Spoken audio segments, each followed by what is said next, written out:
Yura diam-diam menemui Minhwan dan merencanakan untuk menyingkirkan Jiwon karena Jiwon telah merebut Yuji darinya. Minhwan menolaknya. Saat itu ia mulai mencari tahu mengenai Jiwon dan orang yang sering ia temui. Merasa dipermainkan, Minhwan mengira jika pria yang pernah mengancamnya adalah suruhan Jiwon.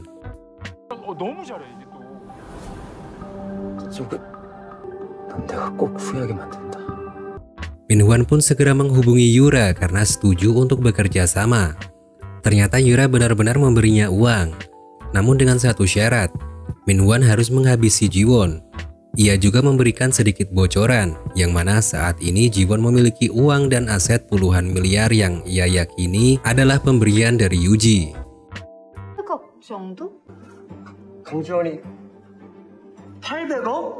Mereka pun merencanakan suatu hal yang berkaitan dengan ayah Sumin yang ternyata masih hidup.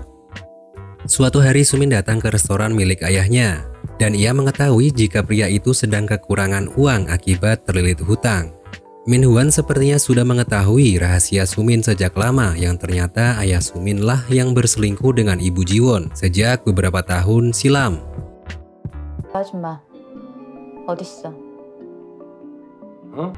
Keduanya pun saat ini memutuskan untuk tinggal bersama.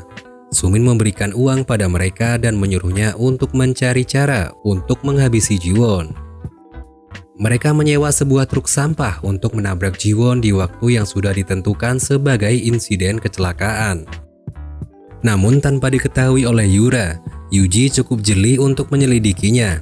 Ia mencari tahu apa yang akan Yura lakukan terhadap Jiwon karena Yura memang tipe orang yang tak ingin apa yang ia miliki diambil oleh orang lain.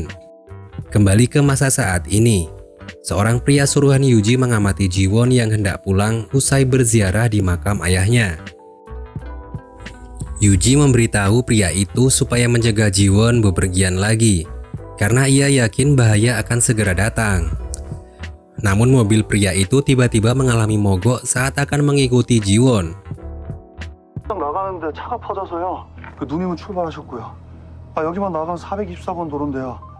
Tanpa pikir panjang, Yuji segera melacak mobil Jiwon dan datang ke lokasi tersebut.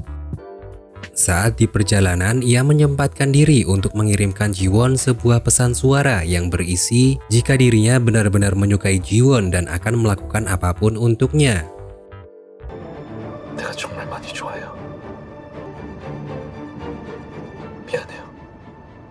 Hingga kecelakaan itu pun akhirnya terjadi. Yura yang mendengar kabar jika Yuji mengalami kecelakaan kemudian memerintahkan Minhwan dan Sumin agar tidak pergi kemanapun sebelum ia menelpon. Minhwan segera pergi ke hotel tempat Sumin dan orang tuanya berada.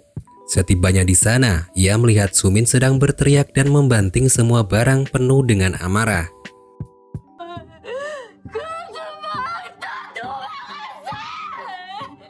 Sumin semakin kesal lantaran ayahnya memilih untuk kabur. Minhwan menyuruhnya untuk tetap tenang karena ia yakin Yura akan ada di pihaknya. Yuji sedang dioperasi karena kondisinya yang cukup parah. Jiwon menunggu kedatangan Hiwon serta kakeknya yang menunggu operasi Yuji hingga selesai.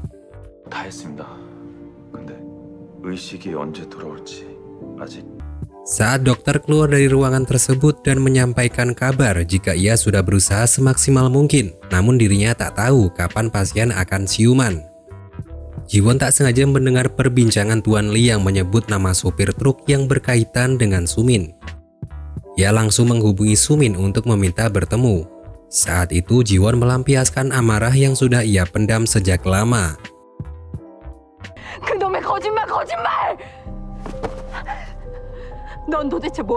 Ia tak habis pikir dengan perilaku Sumin yang selalu berada di dekatnya meskipun sudah berusaha ia buang jauh-jauh.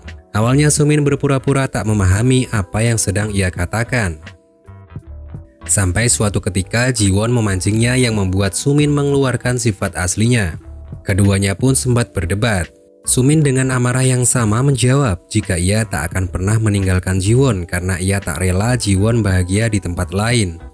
Ia juga mengungkapkan alasan mengapa dirinya selalu ingin merebut apa yang Jiwon miliki, karena Sumin merasa jika Jiwon selalu memiliki hal bahagia di hidupnya sejak dulu.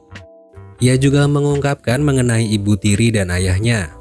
Namun tanpa disangka rupanya Jiwon sudah mengetahui hal tersebut sedari dulu. Namun hal itu tak mengubah perasaan terhadap Sumin.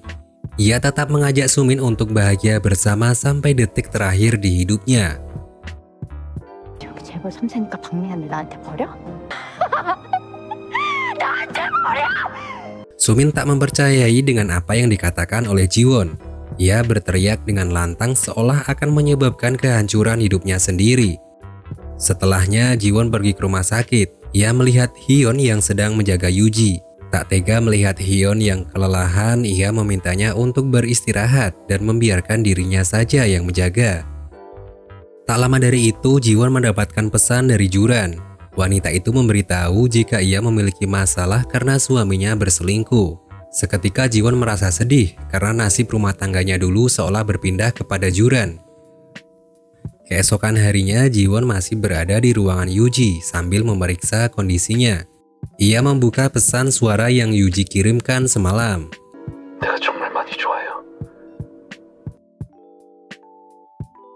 Jiwon menangis dan memohon supaya Yuji cepat sadar.